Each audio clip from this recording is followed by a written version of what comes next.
I'm totally opposed to the R word, retirement. Is the difference between the entrepreneurs who have the sustained motivation versus the ones who are let down by what entrepreneurship has to offer? One of them is happy and the other one isn't happy.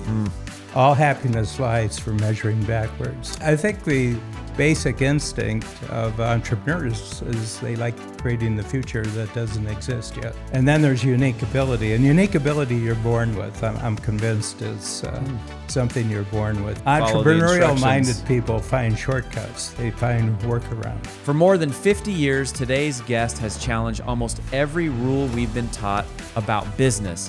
While the world tells us to work harder, Dan Sullivan teaches entrepreneurs to do less. While we're told to become better managers, he tells us to find better who's. So all we ask the entrepreneurs is to not ask, how am I going to do this, but who's going to do it?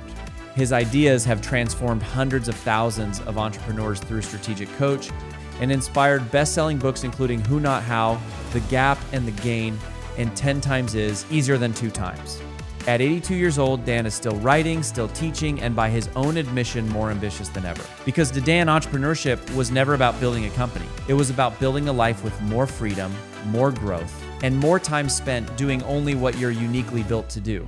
Today, Dan and Rory discuss unhappy millionaires, the difference between jobs and roles, why the right employee should make an immediate impact, using AI to simplify a business by 80%. Before Rory brings up a quote that completely changed the way he operates. If you have enough money to solve a problem, you don't have a problem. Who said that quote? That would be me. Can you unpack that?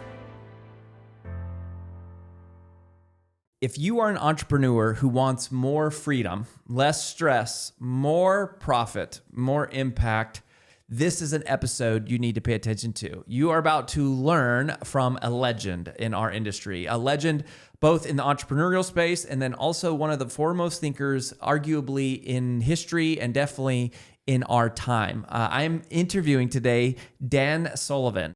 He has a brand new book coming out called The Greater Game, which is how I was able to rope him into joining us on the show. And we're going to talk about all things that experts and entrepreneurs need to know to, maintain sanity while growing their business. So Dan, such a pleasure to have you, my friend. Well, thanks for the invitation. You've been in this industry 50 years? 52. 52 years. This year, yeah. You could have cashed out a long time ago. You've had plenty of money, impact, relationships, influence, best-selling books, blah, blah, blah. Why are you still doing this? The big thing is I'm totally opposed to the R word, retirement world. Don't even say it, retire. Yeah, you're not allowed to say it in the Strategic Coach workshops. I started coaching one-on-one in 1974. I was a writer, copywriter, big ad agency in Toronto. And the big thing that caught my attention that really gave me the commitment and courage to actually jump out of it, the microchip. And there were predictions being made about what this was going to do. As you're talking, I'm thinking of AI right now. It feels like it feels like we're in a parallel time to that right now of like when the microchip was first. Yeah. But the two things that really caught my attention was that the big pyramidal organizations, big government, big corporations, big unions, they were going to have a hard time with this invention because you could use the microchip to improve almost every other invention, and you could use the microchip to improve microchips, so they would get more powerful. But the predictions were made it was going to be more and more of an entrepreneurial world. And I'm sort of a coach by instinct. My mother was not surprised at all when I did this. She says, you were always telling people, you should do this and not do that. You should do this and not do that. Is that a fancy way of saying you were bossy as a kid? No, it wasn't. I was observant. Okay. I was insightful, But I have a feel for where people's energy is when they talk, and you can kind of tell that they're doing a big circle of activity, but it's actually just a small activity where the love of what they're doing is actually in that small circle, and they're actually good at it, so they have the best of both worlds. Yeah. What do you think is the difference between the entrepreneurs who have the sustained motivation over a long time versus the ones who are sort of left feeling let down by what entrepreneurship has to offer? One of them is happy and the other one isn't happy. It's hard to sustain ambition when you're not happy because, it's the higher achievement is not going to make you any happier. They've never been happy. And it has to do with the way they measure success. So in our book, The Gap and the Gain, what we say is that everybody's got ideals. They have ideals, they have a kind of a perfect picture of themselves in the future.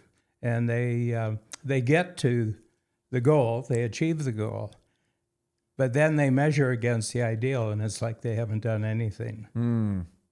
And from the outside, it looks very successful. They look like real winners, but on the inside, they don't feel like winners at all. So there's the problem that they get depressed, but nobody understands why they're depressed. They're measuring reality against unreality. And there's another way of doing it. Same thing. You have the ideal. It illuminates where the goal is. You achieve the goal, and then you turn around and measure where you came from. All happiness lies from measuring backwards. Oh, interesting. I'm thinking about the life that my kids have is so, in one generation, massively, radically different from mine as a kid. And you go, when I look back that way, I go, oh my gosh, we've come so far. When I look but yet I feel behind all the, like I just feel nothing but behind. And AI is making me feel more behind. Just no matter what we do, it's like, we're not going fast enough. We're behind. We're not helping enough people. But then you look that way and it's like, oh my gosh, my kids are in a different universe than the world I grew up in. And that explains the difference. It's just this difference. So one of the things, right when the entrepreneurs come into the program, we say, how are you measuring your progress? You're making progress. You wouldn't be here if you hadn't been successful. But one of the interesting things is if you do the gap to yourself, so there's always a gap between you and your happiness. If you'll do it to other people too. You'll do it to your kids. Yeah. It just wasn't good enough. You could have done more. So there's never any satisfaction to the progress. Yeah, I feel like there's three evolutions of motivation, like in my own life. I think it starts with ambition. It's like I grew up with nothing, and so it's like all I wanted was Air Jordans, and I wanted box cereal because we had bag cereals and it was stale all the time. But then that doesn't motivate after a while. And then it's like competition. You're like, oh, I want to be the best. But then that wears off. And I think it's like the best motivation seems to be mission, where it's like, I just want to help people. And I've always gotten that sense from you that like you do this because you care deeply about helping entrepreneurs. Yeah, and we have a great company. The same concepts that are provided to the entrepreneurs in the workshops are also provided to our team members. Yeah, so on the topic of team members, business schools teach you that you need to be a great manager. You need to know everything that's going on in your business. You need to, oversee everything, know how to do all of it. Tell us what your philosophy is and what you've seen that I think rails against the kind of like classic management business school advice for entrepreneurs. Yeah, I think first of all, I think entrepreneurism starts very young. They have some interests that they're exploring. And it doesn't take them very long to realize that freedom requires money. They want to be free. So we're really going deep with entrepreneurial research. I think we're going to have the best entrepreneurial research bank in the world. I think the basic instinct of entrepreneurs is they like creating the future that doesn't exist yet. And what they are not generally is good managers. We have about 5 or 6 profiles that we use to sort of show the entrepreneur that there's a energetic center where if they stay in the energetic center, everything works. If they go outside the energetic center, then life gets really, really... I mean, we've seen this, we've experienced it. It's a joke around Brand Builders Group because our team, like I'm a terrible manager. I'm like... I could tell. You could tell. But it is true. And it's part of why, AJ and I have such a beautiful partnership is she is an incredible manager and organizer and, just kind of consolidator of all strategy and things. But Explain exactly the who, not how strategy, and how does that fit into this conversation? Well, you have a book out on procrastination, and I think procrastination comes naturally to entrepreneurs. And it's a part of seeing a new possibility in the future. So it's a beautiful what. It's a beautiful what. And you're really excited about it. And then all of a sudden you come back and you say, well, how am I going to do that? So all we ask the entrepreneurs is to not ask, how am I going to do this, but who's going to do it? So the name of the concept is who, not how. And it's one of those instant ones. It's one of those instant insights. And so the big thing that we focus, there's a twofold focus in Strategic Coach. There's your energetic center. And when entrepreneurs come in, we have them do a 90-day activity audit. And it's 30 or 40 things that they're doing. And so then we break it into 4 columns, things you're incompetent at, That you're doing, things you're doing that you're incompetent you're at. incompetent at. Right. Yeah. Like if they're doing finance or something, it's like, you have no business doing this. And they're bad at it. They're really bad at it. It wears them out, and they're bad at it. Then there's competent. They are competent, but so are hundreds of others that can do the same. Then there's excellent. And this is where you have a lot of professionals. You have like the people who have credentials, like doctors and lawyers and accountants. And I find the professions uniquely trap people in excellent. They're really good. But this is like a good is the enemy of the great. Yeah, kind best of practice. Yeah. They're really good. They're masters of best practices. Okay, and they're paid for it. They're highly paid, and but there's no energy there. And then there's unique ability, and unique ability you're born with. I'm convinced it's something you're born with. It's just a natural way that you take action to get results. And the thing that interferes with it is the school system. Because in the school system, it's not the result that matters. It's that you follow the procedure that the teacher gives you to get the result. Totally. And show your work. Follow the entrepreneurial-minded people find shortcuts. They find workarounds. That's what entrepreneurism is. It's a whole series of shortcuts and workarounds. So what happens that they do that and they find out that they've got if they have 40 things, there's only 3 of them that are in the unique ability column. And so our job in Strategic Coach is to find the who's who take care of everything else. And today we have the added advantage of automation. So a who can be a machine, it can be an AI program. So this is one of my favorite quotes of all time. And people sometimes argue over who said this. If you have enough money to solve a problem, you don't have a problem. Who said that quote? That would be me. That's what I thought. Can you unpack that for us? Because it changed how I operated. So, well, the big thing is that's what money is for buying solutions that you don't want to do. That's the big thing the entrepreneur wants to go after first. They just want to free up an enormous amount of time. And on the one hand, they get freed up from everything that they shouldn't be doing. That time is being spent on what they love doing most and where they're really great. There's no greatness in incompetence, competence, or excellence. There's greatness in unique ability. And great unique ability never wears out. I'm 82 right now, and I'm at the top of my ambition. And the other thing I'd like to comment on, I'm the co-founder of Strategic Coach. Okay, so I have a partnership with Babs Smith. Babs, she's here. You can't see her. You don't get to see Babs. You have to pay extra money if you're going to see Babs on camera. That's the big check. That's the big check. Anyway, and Babs and I got together in the 80s. We met in 82. As a matter of fact, tomorrow's our wedding anniversary. Oh, that's so great. And I had been through a practice marriage. Yeah, you had a divorce and a bankruptcy on the same day, right? August 15th, 1978. Yeah. Anyway, But the big thing is that I needed a partner. And the interesting thing is that there's all sorts of profiles, and one of them is Colby. I don't know if you know the Colby. I've taken it. Mm-hmm. Yeah. Well, we're almost identical in our Colby. We're both high quick starts, low fact finders, low follow throughs, and everything else. But Babs has the genius of putting together teams, teams of great team members. And so when we first met, she said, "You can't be doing that anymore. We got to get somebody to do that." And probably for the first, I would say, 15 years, she would say, "You can't do that anymore. Hallelujah. We got to get someone to do that."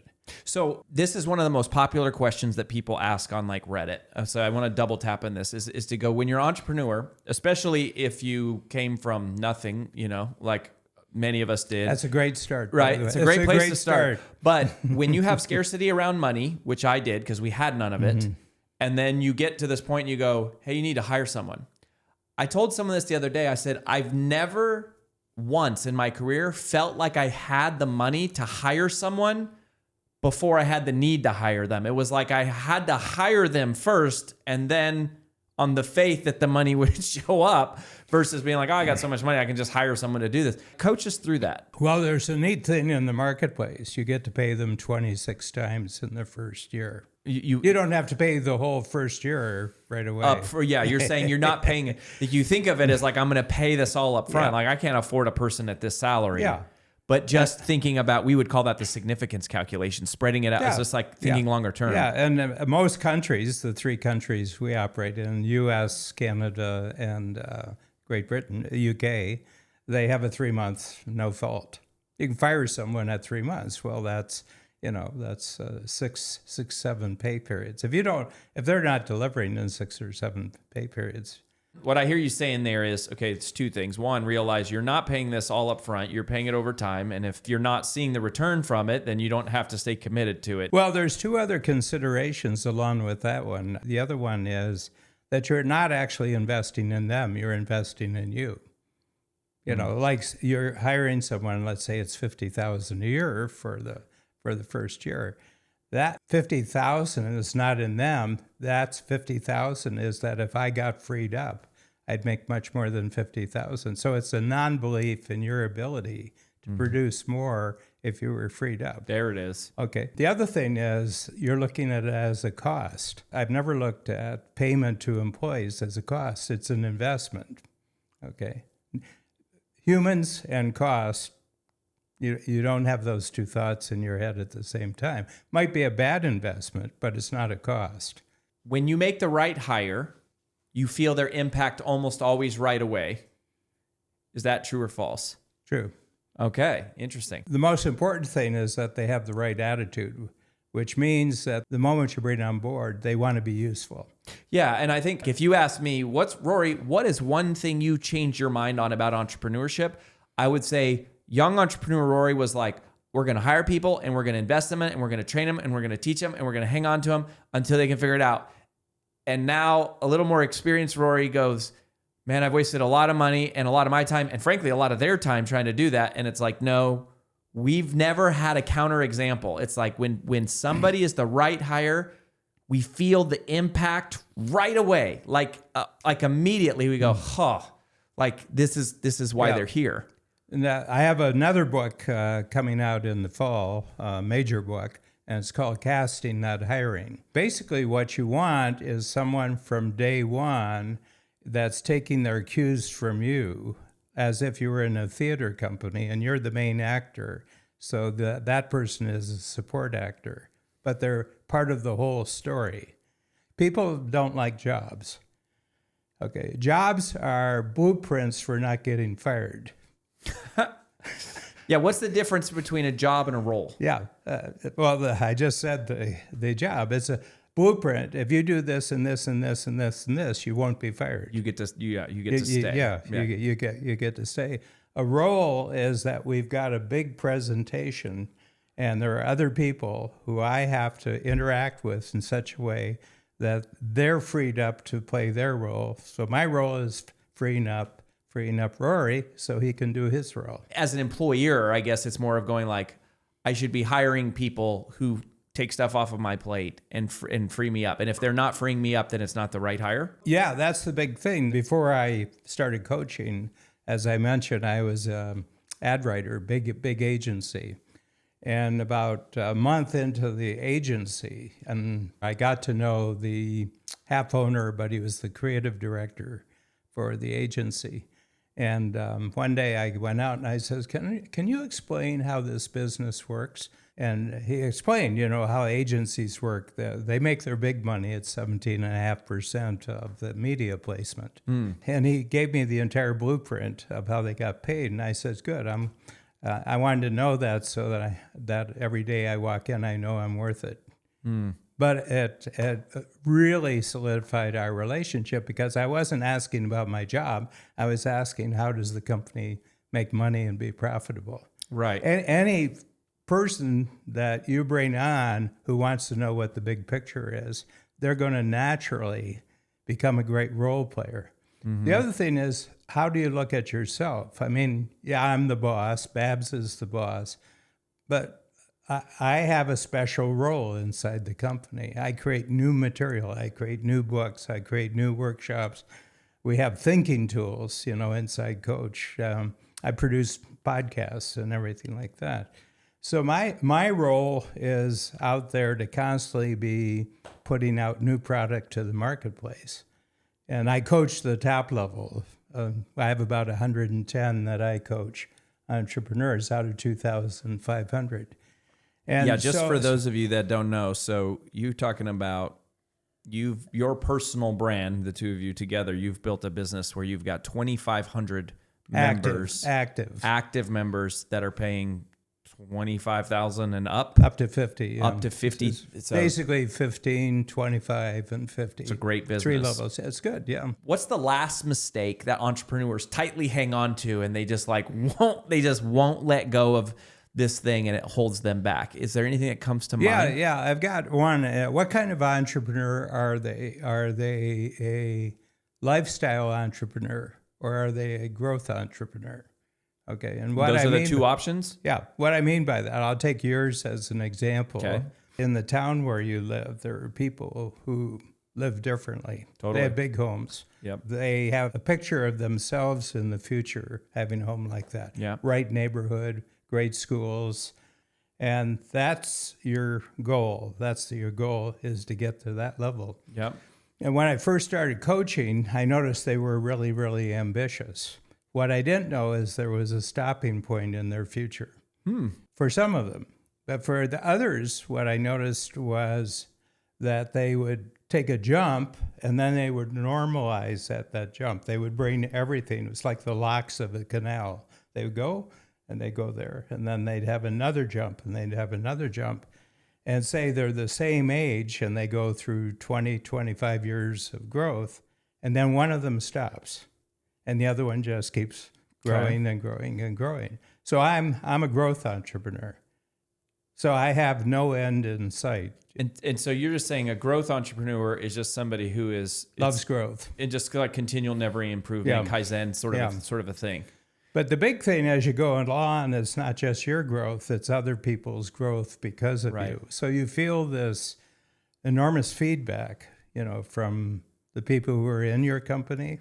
They're growing. We have coaches and the coaches are growing. Then I have the clients and the clients are growing. Yeah. So you're in a growth environment. And I think growth is one of the greatest emotions that people experience. So when do you want it to stop? When do you want all the energy to stop? Yeah, I thought when you first said there's a growth entrepreneur and a lifestyle entrepreneur, my mind went to a growth entrepreneur is someone who wants to come and take on debt and investors and ramp up and sell. And that's not us, right? For us, one of the things that we said in this book, and we really believe, like for us, peace is the new profit. It's like we want peace, but we couldn't have peace if we weren't growing. We would not be okay with just everyone stagnant and us. We can't be. It's not about being unsatisfied with we need more. No. We just can't be satisfied with staying the same as who we've always been. That's just not who AJ and I are. Yeah. So that's interesting. So it's not about the motives to sell the company. It's just continually improving. Yeah. And two insights on what you just said. One is... See, now I'm getting free coaching. This is why you need to have podcasts. You get free coaching from the best coaches in the world. Yeah. But there's two other considerations which are unique to our day. I mean, this was not possible 25 years ago. And it's AI. And AI is doing two things. One is all the things that people, are already experiencing, which is that there are all sorts of processes, and AI can probably simplify that stuff by 80%. If you have the right person and you have the right commitment to it. That's one aspect, and that's the aspect that is being most talked about. The other one is the impact of AI on medicine. Mm-hmm. Okay, so Babs really got me on the road to great health, great fitness. And a lot of that is AI driven, but the testing is all AI driven.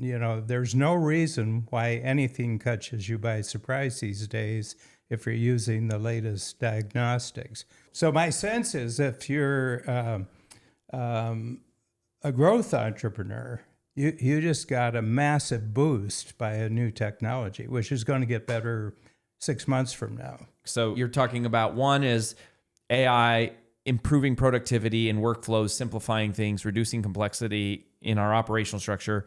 You have AI simultaneously improving the health, the longevity and the quality of life. So how should we be, not how should we be using AI? How should we as entrepreneurs be thinking about AI? Yeah.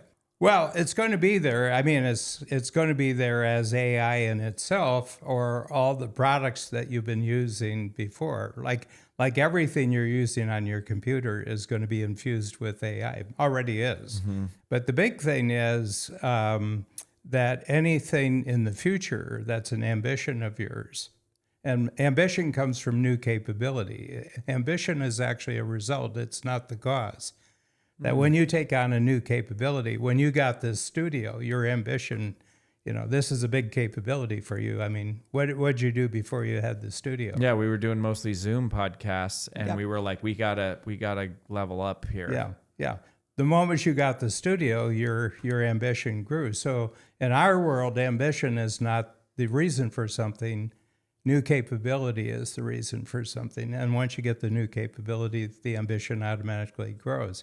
But the big thing about this with 10 times, let's start with 10 times. Yeah, and you should probably explain what 10x is easier than 2x, like the principle of that. Yeah, well, most people pick revenue, or they pick EBITDA. They have their what the company could be bought for. And most entrepreneurs, even successful entrepreneurs, they get a multiplier for what their EBITDA is, And for most people, if they don't really think about this, it's 3 times to 5 times. But the way we do it with 10 times, so we get them to pick a number. Net worth could be net worth. It could be, EBITDA.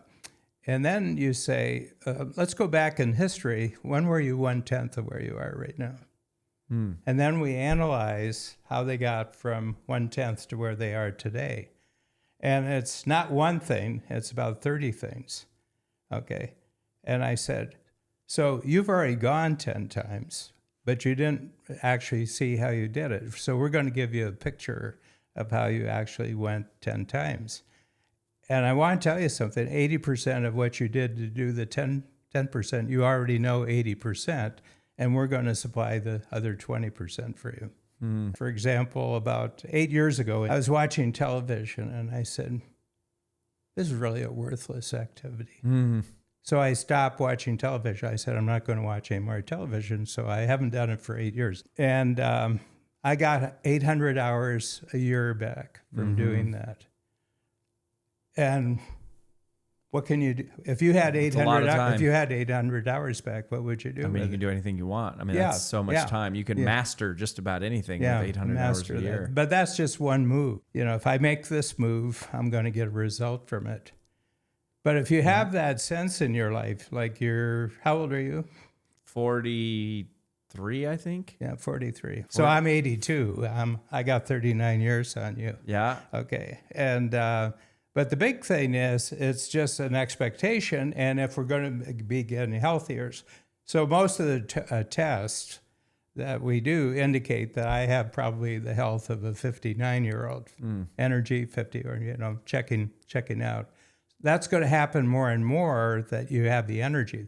The biggest reason why people retire is the energy it requires to be committed and courageous to something new isn't there anymore, because it's not supplied by their physical health. They're wearing out. But the other thing is increasing who it is that your company's working with, in the marketplace. What do you mean by that? Well, bigger checks for one thing. People are writing bigger checks for you. They're more interesting to work with. Oh, I see what you're saying. Like you're attracting a higher, ambitious, more. yeah. It's so funny you mentioned that. So I was on I was on a call this morning with Gary Keller from Keller Williams, and he was just saying, like, I don't see anyone else that can help me really except you guys, because he's like, I want to play. I have such a big game. I still want to play. He's like, I'm struggling. He's like at a point where he's like struggling to find people who will play at a whole nother level. And I was like, wow, that really does become a challenge. Like as you get to a certain point, it's like, there's not that many people that are going to keep playing at that level. So that's interesting. And I think about, on that question about how should I be thinking about AI, I think my biggest fear is that I will underestimate what is possible. And it's like, that's probably the thing that have always been most risky. Like the most natural thing that we all do is underestimate what could be possible. And that was before AI, right? So now you multiply it by AI and it's like anything is like possible. I'll just ask you the question. Could you get better at how you're using AI today? Yeah, of course. Yes. Okay, if you do it today, can you do it tomorrow? Yes. Just have 100 days in a row, getting better every day. Everybody's going to use AI for their own specific purposes. But if you compare yourself with other people, you're dead in the water. Yeah, and I think it's more of like a question I wake up and think about all the time is, how do we help our clients succeed faster? And I think it's like, we're not competing with anybody else. We're competing with that. We're competing with how do we help get our clients there. So you got a new book coming out, The Greater Game. I have not read this yet. Yep. Give us a little highlight on it. First of all, I'm going to tell you about my collaborator. So my first 3 books were with Ben Hardy. Yeah, he's a friend, Dr. Ben Hardy. Yeah, very brilliant. Ben's a great writer. Yeah. Yeah, and he wrote. I didn't write. They're strategic coach concepts, and I was consulted. Yeah. I mean, he tells that story in Who Not How that he was your who for writing the book, your own IP. Well, he started it. I wasn't going to write a book. He came and he offered his services, and I took him up on it. So I'm a great collaborator. I like doing collaborations. So John Bowen is arguably the number one coach of high. Very, very wealthy financial advisors whose entire client base is wealthy entrepreneurs. Okay, so they represent about the top 5% of entrepreneurs, and he's been in strategic coach since about 17 years. But the big thing about it is the research, really good research on entrepreneurs is not available because it hasn't been created. And the reason is it's mostly written by college professors or by management consultants, or by corporations, or the government, and they treat entrepreneurs like they're little ankle biters in the economic world. And yet, all the new breakthroughs that corporations enjoy after time come from entrepreneurs, and entrepreneurs are really at the center of the culture now. That's really happened in the last 50 years since I was coaching. I mean, Elon Musk is an entrepreneur. The guys who created Google are entrepreneurs. The guys who created Apple are entrepreneurs. These are major players. So the big thing is that this is actually, the book is one part of a 3-part system. So we interviewed lots and lots of entrepreneurs about this. And I have the experience, I have 50 years experience of what are the multiplier attitudes. It's a multiplier stack, so you add 1 stack. Ambition's number 1. But then you have to have security. Are you properly secured in the marketplace? Are you properly protected? And you go down, are you part of a community? And you get grades for that. Then there's a second component, which is a dashboard, which you just download from the book. And it has these multipliers, but it's based on our research so far with about 7,000 entrepreneurs. And there's numbers for each of them. And then you can measure yourself weekly on the 8 multipliers.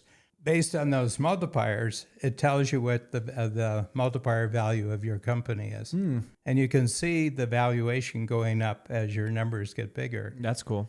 And then the third part about it is the research company that John has, that we interview 500 new entrepreneurs every quarter to add to the depth of the scorecard. And that goes out to everybody. Anybody who buys the book gets access to all that. The Greater Game, folks. That's what Dan Sullivan and John Bowen, available At Amazon. Endorsed by a friend of mine. You're much better friends with him, Peter Diamandis, and Michael Hyatt, and great stuff. So undoubtedly, go check this out. I think so much of the work that you've done, you and Babs, has been about creating freedom for entrepreneurs. But a lot of entrepreneurs don't feel free. They feel trapped. If somebody's listening right now who feels totally trapped inside their business, either trapped by the overhead that they're having to provide for, or trapped like they don't have a way to like how they're going to get out, what would you say? What would you share with that person if they're feeling that way right now? First of all, they have to treat themselves like addicts. And the first thing to treat yourself like an addict is to admit that you're an addict, hi, my name's Dan and I'm trapped. So our attitude towards it, if they're reading the book, they're probably an entrepreneur. And if they read the whole book, it's because they're an interested entrepreneur. But that's stage one, and they've done this. They have a rugged individualism that doesn't allow them to free themselves up. They've hit the ceiling, and they're just not going to go any further. And then they get into some real addictions. They're frustrated, or they start buying multiple businesses, which traps them even more because they're going to meetings a lot and they're meeting too many lawyers, and the whole thing. So the big thing is that we consider strategic coach stage 2 of their career. They're going to be in a room where everybody in the room is going to be supporting their growth, is going to be applauding their growth, totally comprehends how they get into trouble, totally tell their stories of how they got out of trouble. But the big thing is they have to know where their unique ability is and then start eliminating all the activity that they're doing that isn't their unique ability. And it's done quarter by quarter. But the other thing, they have to have a big time frame. I recommend 25 years, that your vision that you're operating in is 25 years. I'll tell you a little story. So when I was coaching it, I don't coach the first stage of the program anymore, but I said, just take your biggest income year and multiply by 10. And the guy, I saw this person, he just jerked. And he says, 10 times. He says, I can't do 10 times in 3 years. And I said, I didn't say anything about the time. I just said 10 times. I said, I'll give you 25 years. And he says, 25 years? I don't need 25 years to go 10 times. I said, really? How many years do you need? And he says, 15. I could do it in 15 years. I said, isn't that great? You go 10 times in 15 years and you get 10 years change. Because we talked about 25. What would you do with the next 10 years? And he says, I'd do it again. Wait a minute. I says, you're having trouble with 10 times, and now you're talking 100 times. Yeah, 100 times. Yeah. 100 times. Entrepreneurs don't go crazy because of their goals. They go crazy because of their deadlines. Oh, my goodness. Hallelujah. That is, AJ knows I hate deadlines. I'm just like, we got to have deadlines for things, but I go, just set the goal and just start working towards it. Like, we'll get there. Like, there's no pressure we have no artificial deadline other than what we impose on ourselves. That's really great. I love that. So do you listen to your own podcast? What, me? What you just said, you should play it over before you go to bed at night. Yeah. What an honor to meet you and you, Babs. What you have built is really incredible, and you have made such a huge impact in the world. And I think that impact gets multiplied because of your coaching entrepreneurs. And because of your podcast. Well, yeah. I mean, you're going to reach so many people from this podcast alone. So thanks for what you do, and thanks for modeling the exponential thinking and freedom and service, and not ever doing the R word. So I'm so grateful that gave me a chance to meet you, and I wish you all the best. Thank you. We appreciate you being here. That wraps up this edition of the Wealthy and Well-Known podcast. Until next time, go serve the person you once were.